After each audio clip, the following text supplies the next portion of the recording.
అన్నపూర్ణమ్మ గారు అన్నట్లుగానే 5 గంటలకల్లా కారులో గుడికి బయలుదేరింది సంధ్యతో పాటు. దర్శనం అయిపోయిన తర్వాత విశాలమైన మంటపంలో ఇద్దరూ కూర్చున్నారు. ఏమ్మా సంధ్య, సాగర్ నీతో ఎలా ఉంటున్నాడు అని మళ్ళీ అడిగింది. బానే ఉంటున్నారమ్మమ్మ, మేమిద్దరం బానే ఉన్నాం అంది సంధ్య. ఎందుకమ్మా నిజం దాస్తావు? ఏడ్చి ఏడ్చి కమిలిపోయినా నీ కళ్ళు చూస్తే నాకు తెలియదా అని ఆమె చేతిలోని సెల్ ఫోన్ తీసి సంధ్యకి ఇచ్చి అందులో ఉన్న మెసేజ్ని చదవమన్నట్లుగా సంధ్య వైపు చూసింది. భయం భయంగా సంధ్య కళ్ళు అక్షరాల వెంబటి పరుగులు పెడుతున్నాయి. రామకృష్ణ గారు, మీ అమ్మాయిని పెళ్లి చేసుకోవడం నాకిష్టం లేదు.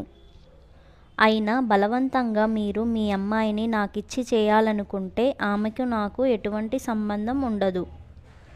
ఆమె కేవలం లోకం దృష్టిలో మాత్రమే నాకు భార్య. మీ అమ్మాయి జీవితాన్ని నాశనం చేయకండి. నేను నాన్నను బాధ పెట్టడం ఇష్టం లేక పెళ్ళికి సరే అన్నాను. మీరే ఏదో ఒక విధంగా ఈ పెళ్ళిని ఆపండి. ఇది మెసేజ్ సారాంశం. చదవడం పూర్తయ్యేసరికి రమ్యకి కళ్ళు బైర్లు మన్నాయి. తదంలో కూరుకుపోతూ ఉన్నట్లుగా అనిపించింది. కళ్ళ నీళ్లతో అన్నపూర్ణమ్మ గారు వైపు చూసింది. ఎందుకమ్మా ఏడుస్తున్నావు? దుఃఖం మనలో ధైర్యాన్ని దెబ్బతీస్తుంది. ఇది మీ నాన్నకు చేరగానే నా దగ్గరికి పరుగున వచ్చాడు. కానీ నేనే మీకు చెప్పొద్దని ఒట్టు వేయించుకున్నాను. ఎందుకంటే సాగర్ గురించి నాకు బాగా తెలుసు. సాగర్ తప్పక మారుతాడు అన్న నమ్మకం నాకు ఉంది. అలాగే నీ గురించి కూడా నాకు బాగా తెలుసు. మీ నాన్న మా ఇంటికి వచ్చిన ప్రతిసారి నీ గురించే చెప్పేవాడు. అందుకే నా దృష్టిలో నీవే సాగర్కి సరి అయిన భార్య అనిపించింది. ఎందుకంటే ఆ విశాలమైన ఇంట్లో ఎన్నో గదులు, ఒక్కొక్కరు ఒక్కొక్క గదికి పరిమితం. ఎవరి లోకంలో వాళ్ళు ఉంటారు. ఇంట్లో అంతమంది ఉన్న ఇల్లంతా ఎప్పుడూ నిశ్శబ్దమే. కళాకాంతులు లేని ఇంటికి ఆశాదీపమై వెలుగులు నింపుతావన్న నమ్మకం నాకు ఉంది. సాగర్కి రెండో పెళ్లి చేయడానికి ఎంతోమంది గొప్పింటి వాళ్ళు కూడా తమ తమ పిల్లల్ని ఇవ్వడానికి పోటీ పడ్డారు.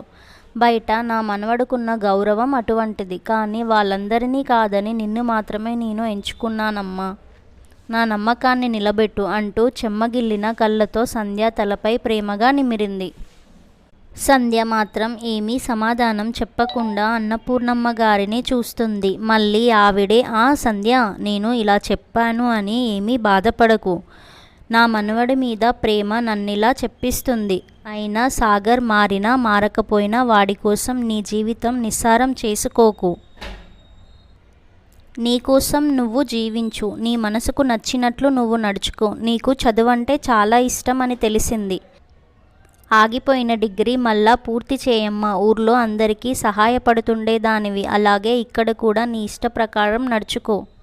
కానీ భార్యగా నీ భర్తకు నువ్వు చేయవలసినవి మాత్రం నిర్లక్ష్యం చేయకు అంటూ గీతోపదేశం చేసినట్లే చెప్పింది అన్నపూర్ణమ్మ గారు. ఆవిడ చెప్పిన దాంట్లో నీకోసం నువ్వు బ్రతకాలి అన్న మాటలు సంధ్య మనసుకు హత్తుకున్నాయి. అవును, సాగర్కి నేను ఇష్టం లేకపోతే ఇంకా నాకు జీవితమే లేదా? తను పుట్టింది ఒక్క సాగర్ కోసమే కాదు. తను చేయవలసింది ఇంకేదో ఉంది. ఎందుకు ఇన్ని రోజులు పిచ్చిదానిలా బాధపడ్డాను? తనలో తానే ఆలోచించింది. మరొక్కసారి పరమేశ్వరుడికి నమస్కరించింది. ఇప్పుడు ధైర్యంగా లేచి, రండి అమ్మమ్మగారు, ఇంటికెళ్దాం అంటూ బయలుదేరింది.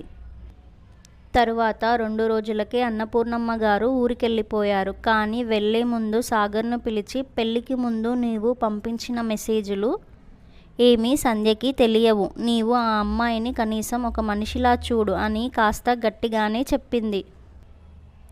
అలాగే సంధ్య చదువుకు కొన్ని ఏర్పాట్లు కూడా చేసి వెళ్ళింది. ఇప్పుడు సంధ్య చాలా బిజీగా మారిపోయింది. ఈ మార్పుకు మరికొంత సహాయం చేసింది హేమంత్. ఒకరోజు హేమంత్ సంధ్యని కలవడానికి ఇంటికి వచ్చాడు. సాగర్ మొదటి భార్య రమ్య గురించి చాలా విషయాలు చెప్పాడు. తను కూడా చాలా ఆసక్తిగా ఉన్నది. అలాగే తాను చేయాలనుకున్న పనుల గురించి కూడా చెప్పింది. హేమంత్ కూడా సంతోషంగా వాటికి సంబంధించిన మొత్తం ఇన్ఫర్మేషన్ కూడా సంధ్యకి ఇచ్చాడు. ఇప్పుడు సంధ్య ఉదయం లేచిన దగ్గర నుంచి తన రోజు మొత్తం టైం సద్వినియోగం చేసుకుంటుంది. అత్తగారికి వేసుకోవాల్సిన మందులు తనే దగ్గరుండి ఇవ్వడం, డాక్టర్ చెప్పిన చిన్న చిన్న ఎక్సర్సైజులు చేయించడం మొదలుపెట్టింది. చిందరపందరగా ఉన్న మరుదుల రూమ్లన్నీ పనివాళ్ల సహాయంతో సర్దించింది. మరుదులిద్దరూ తనని వ్యతిరేకించారు. వాళ్ళ రూంలో అడుగు పెట్టొద్దన్నారు. అయినా సంధ్య చిరునవ్వుతో ఇల్లు నీట్గా ఉంచడం నా బాధ్యత అని చెప్పి వాళ్ళని కొంచెం మార్చగలిగింది. ఇంకా తాను తెలుసుకున్న అనాథ శరణాలయాలకు వెళ్ళి అక్కడ వాళ్లకు కావలసిన అవసరాలు ఒక బుక్లో నోట్ చేసుకొని వచ్చేది. ఒక ప్రత్యేకమైన వాట్సాప్ గ్రూప్ ఏర్పాటు చేసుకుంది. దాంట్లో హేమంత్ చాలామందిని జాయిన్ చేశాడు. అందులో ఇంట్రెస్ట్ ఉన్న వాళ్ళు ఆర్ఫన్స్కి చేసి ముందుకు వచ్చేవారు. ఆ సహాయాన్ని సంధ్య స్వయంగా తీసుకువెళ్ళి వాళ్ళకి అందించేది. ఇంకా తనకు ఇష్టమైన పని చదువు చెప్పడం. అందుకోసం దగ్గరలో ఉన్న ఒక మురికివాడను ఎంచుకుంది. అక్కడ జీవించే వాళ్ళందరూ కూడా రోజువారీ కూలీలు. తల్లిదండ్రులు పనులకు వెళ్ళిపోయిన తర్వాత పిల్లలే ఇళ్లకి కాపలా ఉండేవారు. వారికి ఎటువంటి స్కూల్ సహాయం లేదు. సంధ్య వాళ్ళందరినీ ఒక చెట్టు కింద కూర్చోపెట్టి మెల్లగా అక్షరాలు నేర్పించడం, అవసరమైన వాళ్ళకి చిన్న చిన్న పుస్తకాలు కొనివ్వడం చేసింది. ఈ పని సంధ్యకి చాలా సంతోషం ఇచ్చేది. అప్పుడప్పుడు సహాయంగా హేమంత్ కూడా వచ్చేవాడు. ఒకరోజు సంధ్య మరిది గౌతమ్ అదే దారి వస్తూ మురికివాడ దగ్గర ఆగి ఉన్న వాళ్ళ కారు చూసి ఇక్కడికి ఎవరొచ్చారబ్బా అని లోపలికి వెళ్ళి చూశాడు. అప్పటికే సంధ్య పిల్లల్ని తన చుట్టూ కూర్చోబెట్టుకొని వాళ్ళకి ఎంతో సంతోషంగా పాఠాలు చెప్తుంది. గౌతమ్ ఒక్కసారిగా ఆశ్చర్యపోయాడు. ఎందుకంటే సంధ్య మీద ఇంట్లో ఎవరికీ మంచి అభిప్రాయం లేదు. కేవలం డబ్బు కోసమే పెళ్లి చేసుకుంది అనే ఆలోచనలో ఉన్నారు. కానీ ఒక్కసారిగా సంధ్య చాలా ఉన్నతంగా కనిపించింది గౌతమ్కి. ఇదే విషయాన్ని ఇంటికి వెళ్ళి తన చెల్లి తమ్ముడికి కూడా చెప్పాడు. తర్వాత సంధ్య తన డిగ్రీ పరీక్షలు కూడా పూర్తి చేసింది. గౌతమ్ దగ్గరుండి ఎగ్జామ్స్కి తీసుకెళ్లేవాడు. మెల్లగా అందరి మనసులను గెలుచుకుంది. కానీ ఒక్క సాగర్ని మాత్రమే ఇంకా మార్చలేకపోయింది. ఆ రోజు ఇంట్లో హడావిడిగా తిరుగుతూ సంధ్య ఒక చిన్న ఫంక్షన్ ఏర్పాటు చేసింది. గౌతమ్కి కేక్ తీసుకొని రమ్మని చెప్పింది. అందరూ 5 గంటలకల్లా ఇంటికి వచ్చేయాలని చెప్పింది. అన్నట్టుగానే మావయ్యతో సహా అందరూ 5 గంటలకే ఇంట్లో ఉన్నారు. ఒక్క సాగర్ తప్ప. సంధ్య ఎందుకు రమ్మందో ఎవరికీ తెలియక ఆసక్తిగా ఎదురు చూస్తున్నారు. హాల్లో టేబుల్ నీట్గా డెకరేట్ చేసి దానిపై వాళ్ళ రూమ్లో ఉన్న రమ్య ఫోటో తీసుకొచ్చి పెట్టింది. ఇంతలో కేక్ కూడా వచ్చింది. అన్నీ అరేంజ్ చేసి, మావయ్య గారు, ఈరోజు మీ కోడలు పుట్టినరోజు. తను మనతో లేకపోయినా మనందరి మనసులో సజీవంగానే ఉంది. అందుకే రమ్య బర్త్డే సెలబ్రేట్ చేయాలనుకున్నాను. రండి, మీరే కేక్ కట్ చేయాలి అంది. అందరూ సంధ్య వైపు ఆశ్చర్యంగా చూశారు. అందరికీ సంధ్య చాలా ఉన్నతంగా కనిపించింది. కానీ సంధ్య మామగారు, నేను కాదమ్మా, సాగర్కి ఫోన్ చేస్తాను, వాడు కేక్ కట్ చేస్తాడు అని సాగర్కి ఫోన్ చేయబోయాడు. కానీ అప్పటికే సాగర్ హడావిడిగా లోపలికి వస్తున్నాడు. వెనుకే హేమంత్ కూడా ఉన్నాడు. సాగర్ ఎవరితోనో ఫోన్లో మాట్లాడుతున్నాడు. అంకుర అనాథ శరణాలయమేనా? అవునండి అనే సమాధానం వినపడింది. ఈరోజు నా భార్య పుట్టినరోజు. నేను మరొక గంటలో మీ శరణాలయానికొస్తా. పిల్లలకి అవసరమైన వస్తువులు ఏం కావాలో చెప్పండి అంటూ ఫోన్లో మాట్లాడుతున్నాడు. కానీ అవతల పక్క నుండి సాగర్ గారు, ధన్యవాదములండి, ఆల్రెడీ రమ్య గారి పేరు మీద ఈరోజు ఉదయమే పిల్లలకి స్వీట్స్, బట్టలు, వాళ్ళకి అవసరమైన బుక్స్ కూడా మీ ఇంటి నుండి సంధ్య గారు అందజేశారు. పిల్లలతో 1 గంట ఇక్కడే గడిపి వాళ్ళని ఆటలు కూడా ఆడించారు. సంధ్య గారికి మరొక్కసారి థ్యాంక్స్ చెప్పండి. ఫోన్లో వినబడిన సమాధానంతో సాగర్కి ఒక్కసారిగా షాక్ తగిలినట్టు అనిపించింది. అక్కడే నిలబడిపోయాడు. అప్పటికే సాగర్ కోసం ఎదురు చూస్తున్న అందరూ అన్నయ్య రా తొందరగా అంటూ పిలుస్తున్నారు.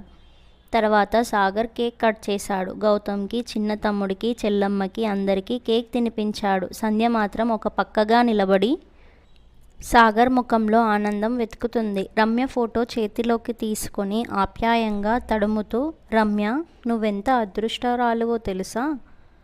ప్రేమ పేరు చెప్పి ప్రాణాలు తీస్తున్న ఈ రోజుల్లో నువ్వు బాహ్యంగా లేకపోయినా సాగర్ నిన్నెంతగా ప్రేమిస్తున్నాడు అనుకుంటూ తను కూడా అక్కడున్న కేక్ తీసుకుంది.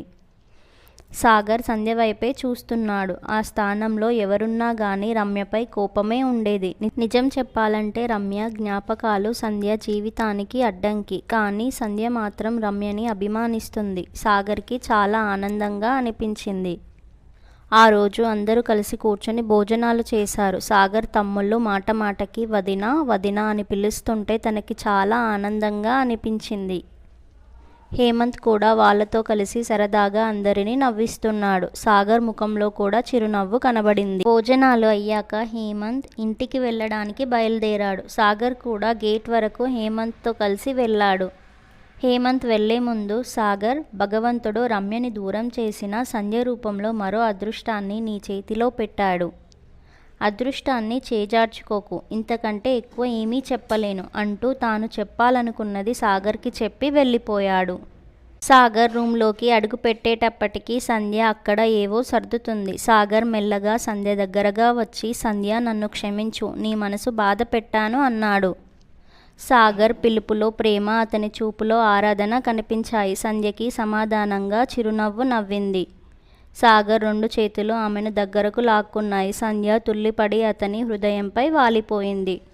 సంధ్య మనసులోనే అన్నపూర్ణమ్మ గారికి కృతజ్ఞతలు చెప్పుకుంది.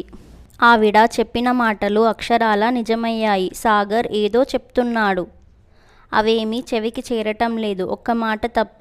సంధ్య, రేపే మీ ఊరికెళ్దాం. మీ నాన్నగారు నీ గురించి చాలా బాధపడుంటారు. నేను ఆయనతో అన్నీ మాట్లాడాలి అన్నాడు. ఇప్పుడు సాగర్ రెండో భార్య సంధ్య పూర్తిగా అతని మనసులో మొదటి భార్య స్థానాన్ని ఆక్రమించుకుంది. ఇంతటితో కథ సమాప్తం. Thank you for watching. మీకు కనుక ఈ వీడియో నచ్చినట్లయితే లైక్ చేయండి, షేర్ చేయండి and subscribe to our channel. అందరికీ ధన్యవాదములు.